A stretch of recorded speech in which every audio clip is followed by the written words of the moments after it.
Okay, Bret, you said more than once that the people in your tribe were kind of crazy people for keeping David around. Now that you've gotten to know them and watched them on TV, do you still think they made a dumb move by keeping David in the game? Absolutely. Yeah. I was going after David. We all were going after David for a long time, and he was extremely dangerous. Nobody at that stage of the game could beat him.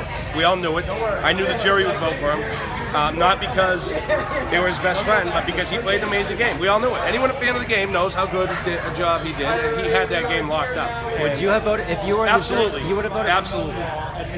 Were you surprised Adam got all 10 votes? No, I'm not. I'm not surprised Adam got all 10 votes. Okay. Because anyone that sat next to Hannah and Ken would get all 10 votes.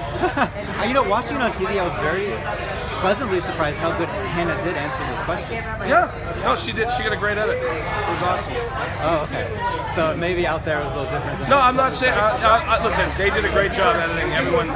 I'm just saying, it's not what they did. It's not how they played. It's how the people on the jury, certain people were moving back and forth. Certain people were very hard to talk to. Do you know what I'm saying?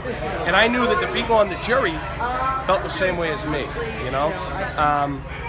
I also knew that there was a few millennials that didn't like Adam. So I mean, you have an idea of where everyone's mind's at, right? So you knew who was. It doesn't matter how great they played or how great. I mean, they're wonderful people. They're both wonderful people. But I just knew the opinions of the people on the jury.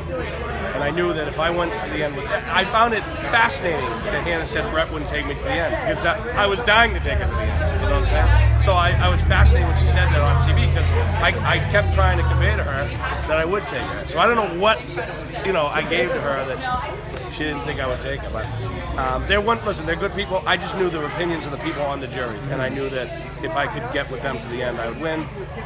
I knew that David would beat us all. Right. There wasn't a doubt in my mind. What if it was David versus Adam? David still. So that now you're bringing up a thing. Now you gotta understand, I didn't know Adam's story, and it's a horrible story. And anyone that can go out there with all that going on in their lives and do this game, my hat's off to him. So he's extremely emotional, and the kid wears his heart on his sleeve, and I love him for it. I don't know. I don't know if David wins anymore. Before, I was sure of it. Okay? Now I'm not so sure. But you're a police officer, and you chose to keep that secret. Do you think that helped you, hurt you, had no influence? It helped me. It helped me. Not for any reason. I think it's just that people assume the police officers can interrogate you. They tell there's all this crazy shit that people think we can do. We're just human beings like everyone else. So I'd seen many cops on Survivor before. Most of them don't get very far, and of course everyone on Twitter says, Tony got to the end. Yeah, Tony didn't tell everyone he was a police officer. You know what I'm saying? Right. So he did get to the end, and he did win $1 million, but he didn't tell him he was a police officer. So am I going to follow the 15 cops I've seen beforehand that don't get very far or get pretty far but don't win? Or am I going to follow the guy that just won $1 million 4 seasons ago? So I followed the lead of Tony, and I didn't say anything, and I think it helped me. I was on day 37. I had one more tribal council to get through. Almost so close. Oh, so close. Tony's here tonight. Did you talk to Tony? I haven't, but I will. We have that special bond. You do. Yeah. And Hannah, correct me if I'm wrong, Hannah, she guessed you were a cop. No, she didn't. So the person who thought I was a cop the whole time since day one, since we all hit the beach on day one, was Jay. Jay had been saying that guy's a cop. I think that dude's a cop. When we were at Ikabula, he told Hannah to fire off questions about me being. He was telling everyone I think he's a cop. He started that whole conversation, which I was not privy to.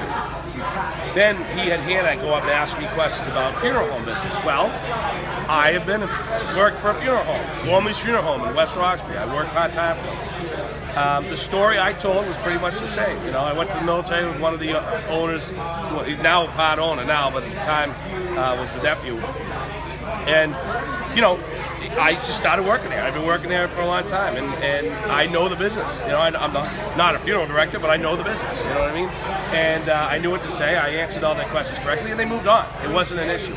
It was great for that show, because it looked like I didn't know what the hell I was talking about. I was a complete buffoon, but that wasn't the case. The editing. But you know what? They did a great job. The editing did a great job. So you wouldn't know who was going home. I thought they did I've been a fan, and there's been times when you knew from the beginning of the episode, or you knew where people were going to end up at the end by the editing, and they really had. I thought they did a great job with it. It really looked like I was going home, and my hat's off to them for fooling the audience. Final question. What's your absolute favorite moment on the show? Not maybe like a game move, but just like an experience that you had or something you'll never forget. It has to be the Zeke. Me and Zeke sitting down in that beautiful spot on Earth and just talking like two grown men about, our, the similarities that we both have, even though we're extremely different, and that was really cool. And it was, it wasn't mushy, it wasn't anything, it was just two guys having beers and talking. Yeah, I'm glad you enjoyed it. And I can't believe how many people were reaching out to me. And Jeff really liked that moment too. Listen, that's why you get the host of a show that you've loved for, 33 seasons, and the guy says you made one of the, best moments of Survivor history. I mean, how do you not think that's the best? No. So I'm very happy to be a part of that. Great watching you on TV. Thanks for talking to us. Thank you.